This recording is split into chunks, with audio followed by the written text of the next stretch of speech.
Halo, Assalamualaikum warahmatullahi wabarakatuh. Bertemu lagi dengan saya di pertemuan keempat. Di dalam peluang ya, kita belajar tentang kombinasi. Kemarin kita telah belajar tentang permutasi, kaidah pencacahan yang berbagai banyak cara untuk menentukan kaidah pencacahan. Nah, sekarang kita masuk ke kombinasi ya. Oke, sebelum pembelajaran dimulai, saya akan membacakan tujuan pembelajarannya. Jadi yang pertama adalah kalian dapat menentukan banyaknya cara dari peristiwa dengan menggunakan kombinasi. Yang kedua, dengan menganalisis kaidah pencacah, kalian dapat menganalisis kaidah pencacahan atau dengan kombinasi melalui masalah kontekstual. Yang ketiga, menyelesaikan masalah kontekstual yang berkaitan dengan kaidah pencacahan tapi dengan kombinasi. Jadi ada masalah yang tidak bisa dipecahkan dengan kaidah pencacahan seperti aturan penjumlahan, perkalian, permutasi. Jadi yang untuk soal kali ini adalah yang kita akan pelajari adalah dengan menggunakan kombinasi.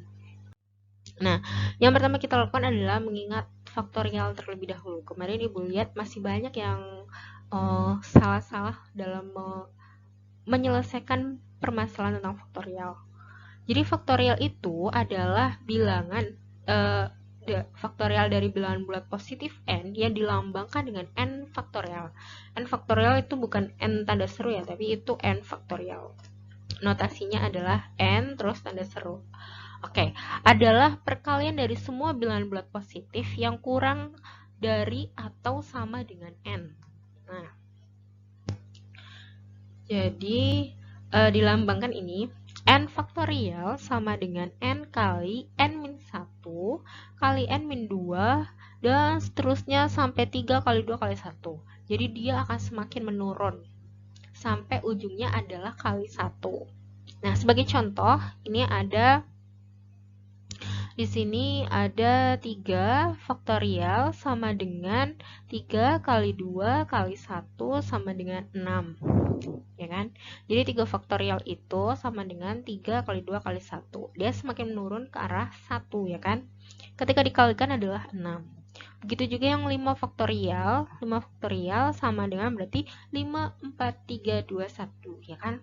Nah, setelah itu dikalikan semua dan hasilnya adalah 120. Lalu yang 6 faktorial juga sama, berarti dari 6, 5, 4, 3, 2, 1 yang hasilnya 720. Begitu juga mau 20 faktorial, berarti pokoknya 20, 19 dan seterusnya sampai 1. Jadi akan tetapi nih harus ingat kalau 0 faktorial itu ada juga, tapi itu sama dengan 1. Nah, kemarin sudah ada penjelasannya kan di video sebelumnya. Jadi 0 faktorial itu adalah 1. Nah, sekarang contoh dari soal faktorial, tentukan nilai dari 10 faktorial dibagi 8 faktorial. Penyelesaiannya, ya jadi seperti ini ya. Kalau 10 faktorial dibagi 8 faktorial, artinya yang atas itu karena di bawah itu adalah 8 faktorial, maka kita hanya cukup sampai 8 faktorial. Sebenarnya, bisa kita tulis 10 faktorial itu 10 ini 10 9 8 7 6 dan seterusnya sampai 1 ya. Tapi itu terlalu banyak ya kan? Karena kita sudah ada 8 faktorial di bawah, maka kita cukup sampai 8 faktorial saja. Nah, yang atas makanya sampai hanya 8 faktorial. Sehingga kita bisa lakukan ini, eliminasi ya kan? Jadi 8 faktorial kita eliminasi sehingga tinggal 10 kali 9 yaitu 90. Kemudian, contoh lagi, tentukan nilai dari 10 faktorial dibagi 10 faktorial ditambah 9 faktorial. Ada juga dengan cara seperti ini nih. Ini 11 faktorial ya. 11 faktorial, Itu 11 faktorial. Jadi 11 faktorial dibagi 10 faktorial ditambah 9 faktorial sama dengan 11 kali 10 kali 9. Jadi ini, ingat. Di sini kenapa tidak kita 10 faktorial? Karena kenapa ini tidak sampai 10 faktorial saja? Karena ini kan penjumlahan, maka itu tidak bisa. Nah, kita ingat-ingat nih, 10 faktorial juga ada 9 faktorial kan? Maka kita hanya cukup sampai 9 faktorial. 11 faktorial juga ada 9 faktorial kan? Maka sudah ketemu nih, ada yang sama yaitu 9 faktorial. Maka yang 11 itu kita cukupkan turunnya sampai 9 faktorial. Dibagi 10 kali 9 faktorial ditambah 9 faktorial. Kemudian 9 faktorialnya kita keluarkan. Nah, 9 faktorial kita keluarkan kan menjadi 10 ditambah 1 ya kan? Ini 10 kan sama kalau dikalikan 10 kali 9 faktorial ya juga hasilnya 10 kali 9 faktorial. Terus 1 kali 9 faktorial hasilnya juga 9 faktorial. Jadi 9-nya bisa dikeluarkan ya. Ini namanya pemfaktoran. Kemudian ada yang bisa dicoretkan setelah ini yaitu ini aja dulu langsung. Jadi kita tulis lagi nih. Jadi menjadi 11 kali 10 kali 9 faktorial per 9 faktorial tadi kali jumlah dari 10 tambah 1 yaitu 11. Menjadi ini bisa dicoret. 9 faktorial kan bisa dicoret. Kemudian ada yang bisa dicoret lagi yaitu 11.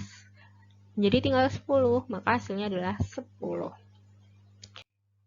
Kita lanjut ke permutasi. Ini mengingat saja yang kemarin. Jadi permutasi adalah cara menyusun suatu percobaan atau kejadian dengan memperhatikan urutan. Jadi permutasi itu pasti ada urutan-urutannya. Contohnya adalah ketua, sekretaris, bendahara. Itu kan sebuah urutan ataupun yang harus disusun sedemikian rupa, biasanya seperti itu. Ada soal-soal seperti itu harus disusun dari awal dan yang terkecil misalkan. Nah, itu pokoknya harus ada urutannya. Nah, jadi kalau di dalam permutasi AB itu tidak sama dengan BA. Walaupun sama-sama AB dan BA, maksudnya sama-sama bendanya A dan B, terus yang satunya juga B dan A, sama-sama AB kan. Tetapi itu berbeda jika A-nya di depan, B-nya di belakang, dan A-nya di belakang, B-nya di depan. Paham ya? Jadi AB itu tidak sama dengan BA. Kemudian permutasi R unsur dari N. Unsur yang tersedia dapat dituliskan menjadi, nah kemarin banyak yang tanya, apa itu Bu? Kenapa PNR gitu tuh? Ada P berapa gitu kan kemarin. Nah, ini sebenarnya jadi notasi dari permutasi itu ada 3 macam. Jadi, ini sama semua dibacanya itu adalah permutasi R dari N. Ini juga sama, permutasi R dari permutasi R dari N. Ini juga dengan R kurang dari sama dengan N. Jadi, kalian bisa menghitungnya adalah permutasi R dari N itu sama dengan N faktorial. N itu dari yang atas ini, dari yang ini ya. Ini adalah N-nya. Kemudian per N min R faktorial. Jadi, N sama R-nya itu kita R sama N-nya itu kita kurangi dulu baru di faktorial. Bukan kebalik ya, bukan N faktorial dikurangi R faktorial, tapi harus dikurangi dulu baru difaktorialkan. Oke, contoh. Dalam suatu organisasi akan dipilih seorang ketua, sekretaris, bendahara dari 7 orang calon yang memenuhi kriteria. Berapakah banyak susunan kepengurusan yang mungkin dari 7 orang calon yang tersedia? Jadi ini kenapa kita ini disebut sebagai permutasi? Karena di sini ada yang namanya urutan, yaitu ketua, sekretaris, dan bendahara dari 7 orang calon yang memiliki kriteria. Nah, penyelesaiannya misalkan jadi gini. Misalkan 7 orang calon itu kita namakan menjadi A, B, C, D, E, F, dan G, kan? Jadi di dalam permutasi, sebelum kita lanjut ke kombinasi ya, kita harus ingat ini. Jadi kalau di dalam permutasi, misalkan A ini B, misalkan A, B, C ya. Ini sekretaris, misalkan wakil, ya kan? Ketua, sekretaris, dan bendahara. Ini A, B, C, tetapi akan Beda lagi kalau yang menjadi ketua, misalkan ini tadi ketua, ya kan, sekretaris, ini bendahara. Sedangkan sekarang yang jadi ketua adalah si B, ketua, sekretaris, bendahara. Tentu akan berbeda. Walaupun sama-sama orangnya adalah ABC, ya kan? Jadi kalau di dalam permutasi, walaupun orangnya sama, tetapi pasti akan mendapatkan urutan yang berbeda. Maksudnya urutan yang berbeda ini akan ketuanya jabatannya akan berbeda, maka dia harus menggunakan permutasi. Nah, jadi kita karena menggunakan permutasi menjadi, karena yang terpilih tadi ada 3, yaitu ketua, sekretaris, bendahara dari 7 orang calon, maka jadi permutasi 3 dari 7. Jadi tadi seperti rumusnya, ya kan, n-nya adalah 7 faktorial dibagi 7 dikurangi 3 itu dari ketua, sekretaris, bendahara ya.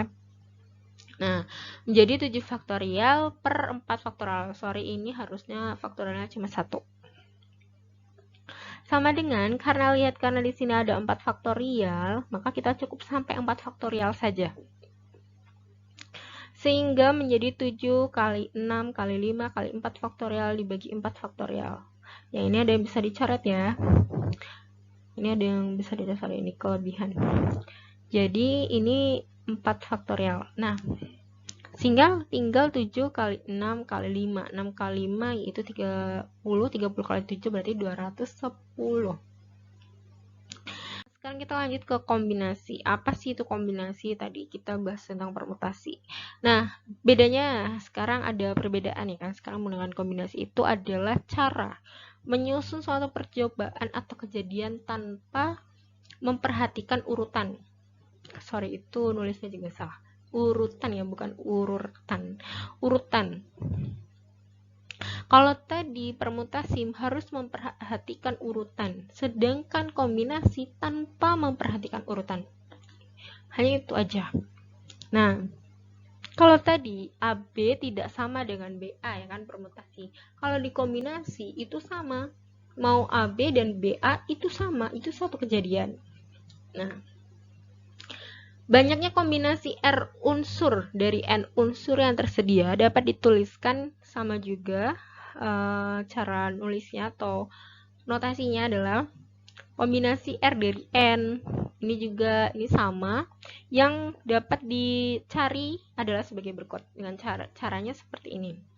Perbedaannya jika permutasi R ini tidak ada, tapi kalau kombinasi ini ditambahi R faktorial. Jadi permutasi R dari N kombinasi R dari N sama dengan N faktorial dibagi N dikurangi R faktorial kali R faktorial. Jadi ada penambahan R faktorial di sini. Ingatnya hanya itu. Nah, contohnya, sebuah pertemuan dihadiri oleh 10 orang. Jika setiap orang saling berjabat tangan satu sama lain, berapa banyak jabat tangan yang terjadi? Nah, orang jabat tangan, ya kan, yang berjabat tangan pasti 2 orang kan. Nah, tidak mungkin kan kita berjabat tangan langsung 3 orang atau 5 orang, susah. Itu namanya kayak tos kan, bukan berjabat tangan. Jadi kalau berjabat tangan itu otomatis 2 orang yang melakukan. Nah, maka misalkan ini ada jabat tangan A dan B berjabat tangan. Tadinya A dulu baru B dulu, itu akan sama saja dengan B dulu berjabat tangan ke A gitu. Jadi AB sama dengan BA. Nah, maka kita mencari kombinasinya adalah yaitu kombinasi 2 itu dua orang ini. Kan yang melakukan pasti 2 orang ya kan? 2 orang yang melakukan berjabat tangan. 2 orang dari 10 orang. Nah, berarti kombinasi 2 dari 10 sama dengan 10 faktorial dibagi 10 kurangi 2 faktorial dikali 2 faktorial. Kan 2 itu R itu adalah 2, menjadi 10 faktorial per 10 kurangi 2 adalah menjadi 8 faktorial kali 2 faktorial. Karena di sini ada paling besar di penyebut ada 8 faktorial, maka kita cukup sampai 8 faktorial. Nah, menjadi 10 kali 9 kali 8 faktorial dibagi 8 faktorial kali 2 faktorial. Karena ada yang bisa dicoret ya kan, 8 faktorialnya. Ada lagi 2 faktorial itu kan 2 kali 1. 2 kali 1 kan sama dengan 2. 2 sama 10. Ini kan 2 kali 1 ya kan, bisa menjadi 2 kali 1. 2 kali 1 bisa dibagi 10 menjadi 5 ya kan. Tinggal 5 kali 9 ya kan. 5 kali 9 yaitu 45. Jadi banyaknya jabat tangan yang terjadi ada 45 jabat tangan. Oke, kita masuk ke contoh soal ya. Nah, seorang siswa diminta mengerjakan 8 soal dari 10 soal. Tetapi soal nomor 1 dan 5 harus dikerjakan. Berapa banyak pilihan yang dapat diambil dari siswa itu? Nah, kita misalkan 10 soal, kita misalkan soal 1, 2, 3, 4, 5, 6, 7, 8, 9, dan 10. Dan kita tandai nomor 1 dan 5 tadi. Nomor 1 dan 5 harus dikerjakan, ya kan? Nomor 1 dan 5 harus dikerjakan. Berarti pilihannya tinggal 8 soal, yaitu nomor 2, 3, 4, 6, 7, 8, 9, dan 10. Akan tetapi ada kata kunci lagi, yaitu yang harus dikerjakan hanya 8 soal. Nah, kita telah mempunyai 2 soal ya kan? Itu nomor 1 dan 5. Berarti dari 8 soal yang tersisa, ya kan? Kita harus memilih 6 soal lagi. Nah, karena tidak ada ketentuan lagi, tidak ada ketentuan harus urutan habis 1, 5, maka harus 2, 3, 4, terus 6, 7, 8, itu tidak ada, maka ini kan terserah ya, mau habis 1, 5, atau pokoknya nggak ada ketentuan bahwa habis 1 harus 2, atau harus habis 2 harus 3 ya kan, tidak ada, kita mau 2, 3, 4, 5, mau 2, 7, 8, itu terserah. Jadi kita menggunakan kombinasi. Nah, tadi ya kan, karena nomor 1 dan 5 itu wajib, sedangkan pilihan soal yang harus dikerjakan tadi ada 8 soal dan pilihan tinggal 8 soal, maka maka yang harus siswa pilih ada 6 soal lagi dari 8 soal pilihan yang ada, yang tersisa. Jadi menggunakan kombinasi, yaitu kombinasi 6 dan 8. Maka 8 faktorial per 8 kurangi 6 faktorial kali 6 faktorial menjadi 8. Ya kan, memilih 6 soalnya ini. Memilih 6 dari 8 soal tersisa tanpa memperhatikan urutan, yaitu ini ya tadi. Kombinasi 6 dari 8 yaitu 8 faktorial per 8 kurangi 6 faktorial kali 6 faktorial menjadi 8 faktorial per 2 faktorial, ini dikurangi menjadi 2 faktorial kali 6 faktorial menjadi, karena di bawah penyebut ini ada yang paling besar adalah 6 faktorial, maka kita hanya cukup sampai 6 faktorial gitu, menjadi 8 kali 7 kali 6 faktorial. 2 faktorial kita bisa sederhanakan menjadi 2 kali 1. Nah, kali 6 faktorial. Di sini ada yang bisa kita coret, yaitu 6 faktorial dan 6 faktorial. Lalu ada masih lagi yang bisa kita coret lagi, yaitu 2 dan 8. Itu menjadi 4 ya kan? Sehingga menjadi 4, tinggal 4 kali 7. 4 kali 7 yaitu 28. Dan jadi banyaknya pilihan yang dapat diambil siswa ada 28 cara memilih soal. Ya, sepertinya yang itu aja dulu pembelajaran kombinasi kali ini. Dan untuk video yang lain atau banyak contoh soal yang lain ada di video yang lainnya. Terima kasih. Wassalamualaikum warahmatullahi wabarakatuh.